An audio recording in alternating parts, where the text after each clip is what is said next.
Mon invité obtient des réponses à toutes ses prières rapidement, très rapidement. Il dit que vous pouvez obtenir le même résultat et encore mieux. Êtes-vous intéressé à avoir des réponses à toutes vos prières rapidement?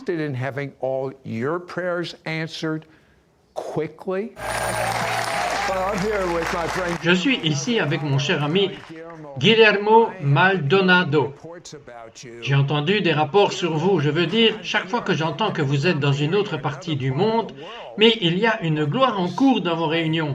Ils font des choses presque sans précédent. Par exemple, choisissons simplement l'un des pays dans lequel vous êtes allé récemment. En Birmanie, qu'est-ce qui s'est passé là-bas? On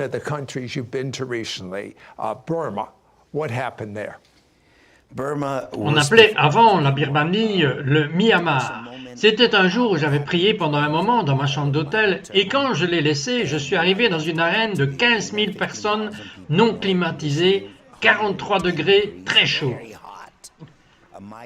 Vous avez besoin d'un miracle pour cela. Mon équipe s'est presque évanouie et avant que j'aille sur la scène, Dieu m'a dit « Je veux juste que tu te tiennes là et que tu me regardes faire ». Il m'a dit « Tu verras les miracles les plus puissants que tu as jamais vus. Tu travailleras par ma foi. » Il a dit « Laisse-moi le faire et regarde-moi le faire. » Et je reste juste là et le Seigneur me dit juste de demander s'il y aurait des petits-enfants sourds et muets de naissance que je vais toucher ce soir.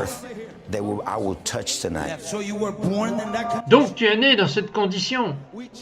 Nous l'avons vérifié. En ce moment, il était complètement sourd. La puissance de Dieu est venue sur lui et la puissance de Dieu est venue sur ses oreilles. Et la présence de Dieu est venue et il y avait un tel amour parce que l'amour est l'essence de la présence de Dieu. Et quand cette présence est tombée à cet endroit, je veux dire que vous auriez vu beaucoup de gens pleurer et personne ne les a touchés. Et du coup, on a commencé à prendre des témoignages. 35 enfants sourds et muets de naissance ont été guéris ce jour-là.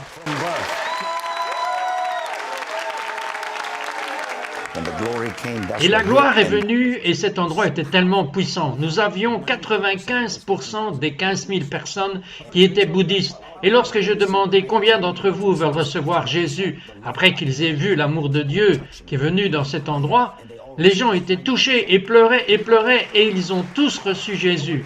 95% des personnes. Donc pour moi c'est inestimable, ce qu'il vient de décrire est disponible pour chacun d'entre nous. Non seulement disponible, mais Dieu veut planifier que ce soit à vous. C'est votre héritage. Dites-moi un autre pays. Je suis allé au Mexique. Je viens de rentrer il y a 3 semaines. Vous savez, Site, j'ai étudié dans ma maison et j'ai prié pendant des heures et je n'essaye pas de dire que cela a fait tellement de choses. Mais j'ai prié et quand je suis allé sur la scène, dont l'atmosphère était si chargée de la présence, en d'autres termes, le moment où je suis entré, l'atmosphère a changé. Et j'ai senti cette atmosphère de 20 000 personnes à l'intérieur du stade. Et soudainement, le Seigneur m'a rappelé. Il a dit, est-ce que je t'ai rappelé? Il a dit, souviens-toi quand je t'ai parlé. J'ai dit, Dieu, qu'est-ce que tu m'as dit? Il a dit que je t'ai parlé, qu'il y a des miracles que tu as vus, de puissants miracles sur lesquels tu travailles par ma foi. Mais maintenant, il a dit que je veux te rappeler, que je veux que tu me regardes faire. Et j'ai dit, Dieu, tout est à toi. Alors quand je suis entré, que je me suis tenu sur scène pendant 5 heures d'adoration, voir des gens guéris, 10 personnes, je veux dire sourds et muets, et il y a eu un miracle spécial. Ce petit enfant de 9 ans, il avait pris un bus pour venir sur place 12 heures, car il doit vendre. Je suis tellement touché quand j'entends cela. Il a dû vendre des plantes pour venir à l'événement parce qu'il n'avait pas d'argent. Et on lui a volé sur le chemin lorsqu'il est entré dans la capitale, il a perdu son argent. Et puis il est venu là. Il avait besoin d'une greffe de cœur. Il a parlé à sa mère. Elle a dit, maman, j'aurai mon miracle. Quand j'arrive dans la capitale du Mexique, El pastor Douglas soltó una palabra de ciencia y dijo, hay un niño que se está sanando del corazón. En ese mismo momento dice que él sintió un calor y dijo, me estoy sanando, mamá, el hinchazón se fue y ahora también él está haciendo lo que no podía hacer. Donc il est venu, il avait la foi, et quand la gloire est tombée, il a dit, je sentais comme un feu dans ma poitrine, et puis il a dit, et j'ai pris tous mes médecins, il avait 20 médecins, ils l'ont emmené, ils l'ont examiné. Cuando yo lo chequé, ya no escuché ninguna arritmia, ningún soplo, y le puse un aparatito que mide la oxigenación de la sangre, estaba al 98%, estaba todo bien. Si Dios no hubiese hecho más, este niño es suficiente. Un corazón nuevo.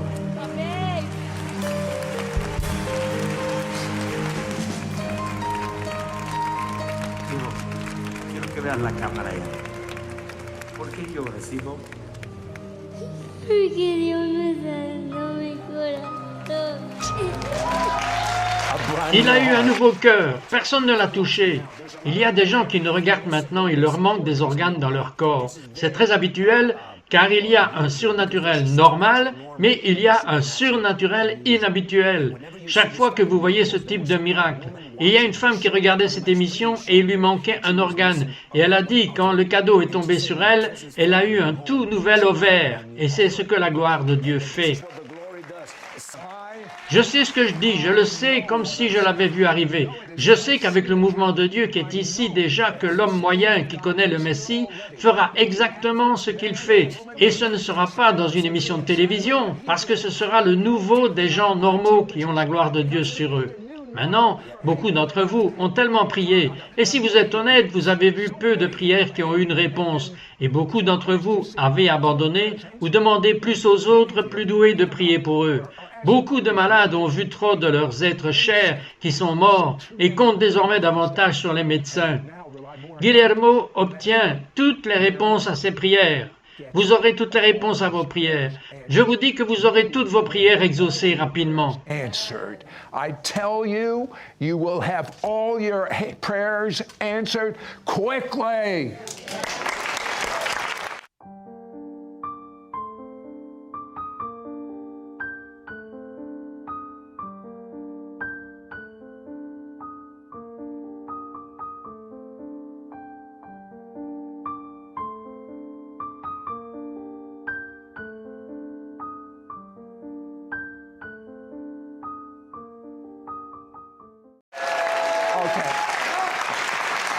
J'ai une question pour vous et je veux faire une déclaration. Et la question est, ce que vous venez de décrire, si vous n'aviez pas eu une vie de prière, est-ce que cela serait arrivé?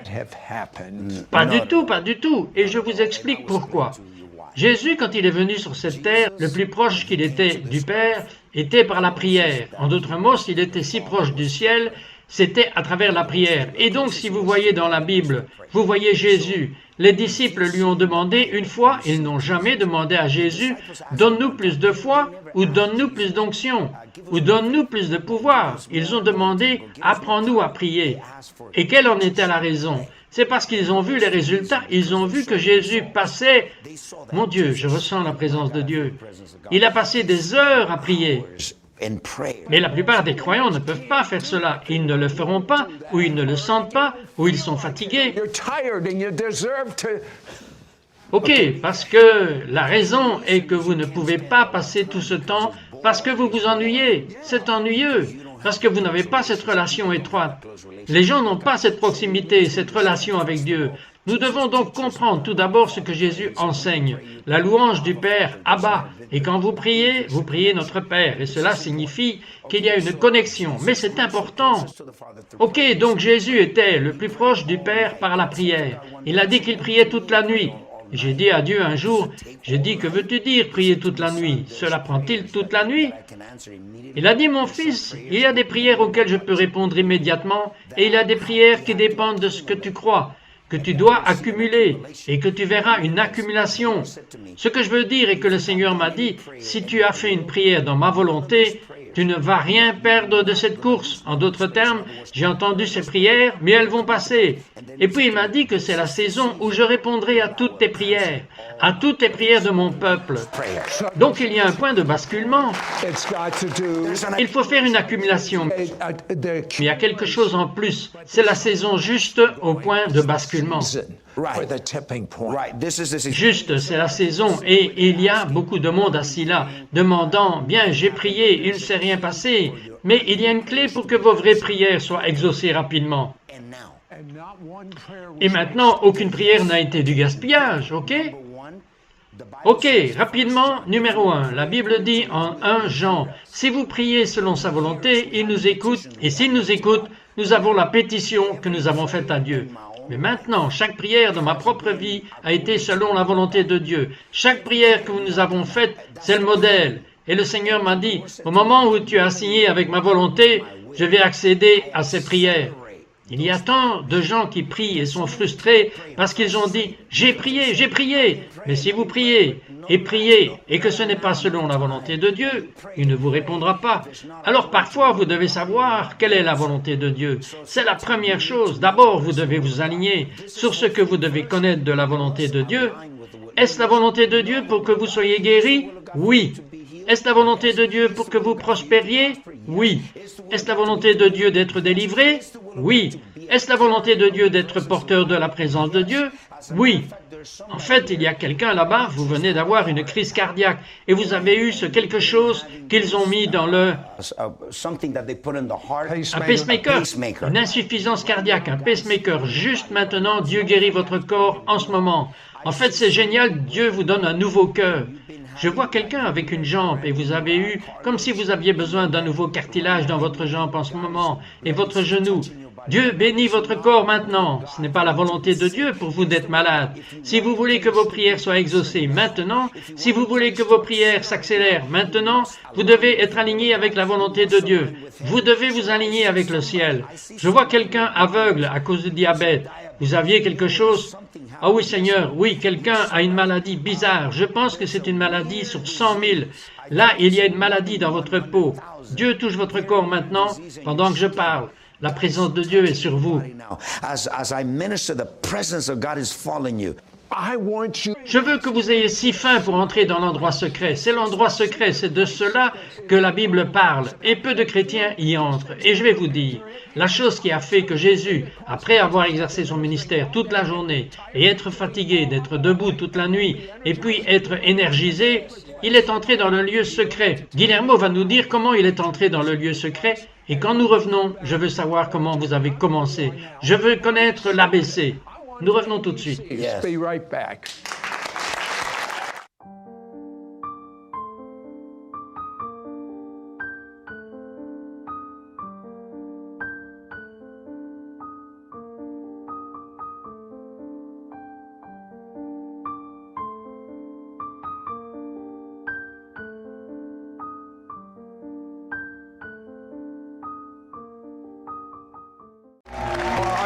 J'ai discuté avec Guillermo avant notre retour et j'ai dit, je vois des gens moyens qui regardent notre émission aller dans les hôpitaux du service pour supprimer toutes les maladies et effacer tous les mauvais endroits. Voilà ce que je vois. Maintenant, je veux savoir comment vous avez commencé. Tout d'abord, quel est le lieu secret? Le lieu secret, c'est l'autel. Le lieu secret, c'est le lieu où Dieu et l'homme se rencontrent. Le lieu secret, Jésus appelle cela la chambre. Il a dit quand partir dans ta chambre, c'est l'endroit avec Dieu, mais si nous décrivons cet endroit secret, on peut le dire de cette façon, le lieu secret est l'endroit où nous accédons à la présence et à la gloire de Dieu. Mais si vous accédez, à quel point est-il important de marcher dans la sainteté? C'est très important. Vous diriez à propos de moi d'abord, chaque jour avant d'aller vers le Seigneur, la Bible dit « Notre Père qui es aux cieux, que ton nom soit sanctifié ». En d'autres termes, lorsque nous commençons à adorer Dieu, je commence à affirmer la présence de Dieu. En d'autres termes, vous ne pouvez pas adorer un Dieu qui n'est pas présent. Donc je dis toujours « Dieu, je t'affirme, je t'adore ». Alors je commence à affirmer la présence de Dieu. La deuxième chose, c'est qu'il y a quelque chose en moi. Tout péché, toute iniquité de commission et omission, je te demande de me pardonner et purifie-moi parce que nous devons prier à partir d'une position de sainteté. En d'autres mots, avant de prier, nous avons accès à sa présence. Nous devons être sûrs que nous sommes nettoyés et que nous sommes pardonnés. Il y a beaucoup de gens qui sont frustrés parce qu'ils ne peuvent jamais entrer en présence. Ils ne peuvent jamais ressentir la présence. Comment cela se sent-il d'être en sa présence? Sa présence est-elle visible? Sa présence est-elle pour chaque croyant? Oui. Mais nous devons comprendre, avant d'entrer dans la présence de Dieu, nous voulons nous assurer qu'il n'y a pas d'iniquité. Parce que la Bible dit que vos iniquités sont un obstacle pour moi d'entendre vos prières. Qu'est-ce que c'est l'iniquité? L'iniquité est une perversion morale. Une iniquité est un mélange de la chair, du démoniaque et des hommes, c'est-à-dire qu'il y a des lois du royaume. Si nous perdons le royaume, nous devons entrer dans la perte du royaume. C'est ce que je dis. En d'autres termes, Dieu exige. Si le protocole du ciel est cela, vous devez affirmer Dieu et louer et adorer avant de commencer à prier. C'est le protocole que vous connaissez. Les paroles que vous connaissez vont avec une longue liste. Dieu a demandé cette demande pour ce qui est la réduction de la taille des croyants et ils sont frustrés parce qu'ils n'alignent pas leur prière avec la volonté de Dieu. Numéro 2, il a dit que ton nom soit sanctifié, que Dieu est au ciel et puis il s'agit de la part du pardon. En d'autres mots, c'est la partie où nous devons être purifiés par le sang de Jésus, lavés par la parole, et alors nous accédons à la présence. Maintenant, à partir de là, dans ma propre vie, la prochaine étape est « Ok, maintenant Dieu, je suis en ta présence ». La prière d'accès vous donne accès et est l'un des moyens d'accéder à la présence de Dieu. Comment le savez-vous? Parce que vous sentirez sa présence.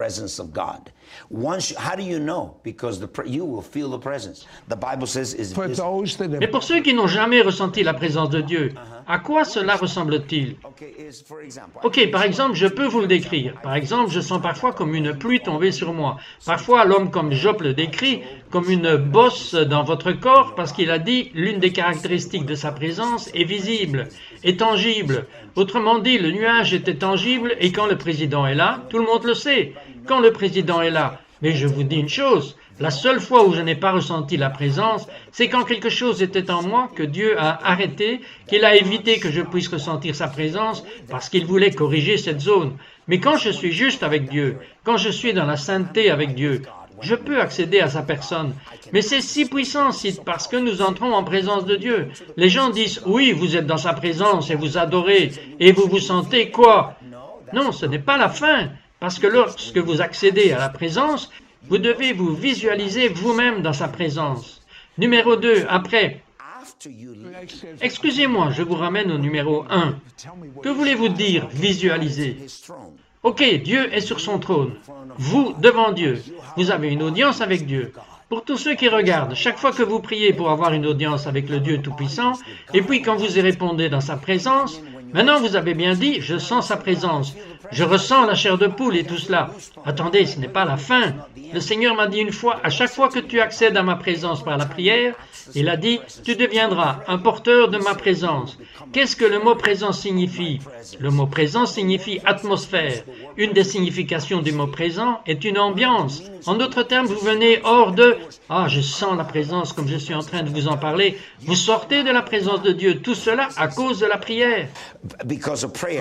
Qui ne voudrait pas prier?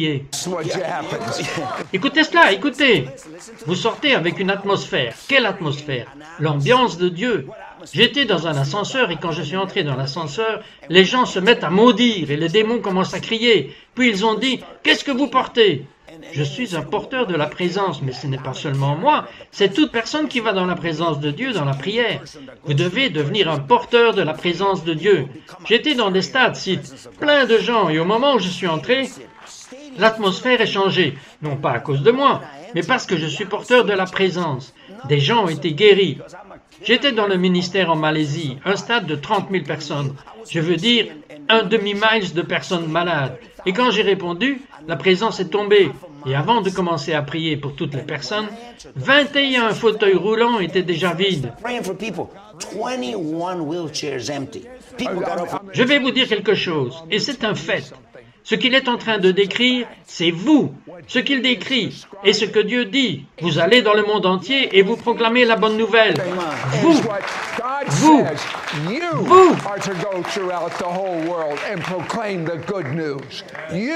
You. Yes. Come on.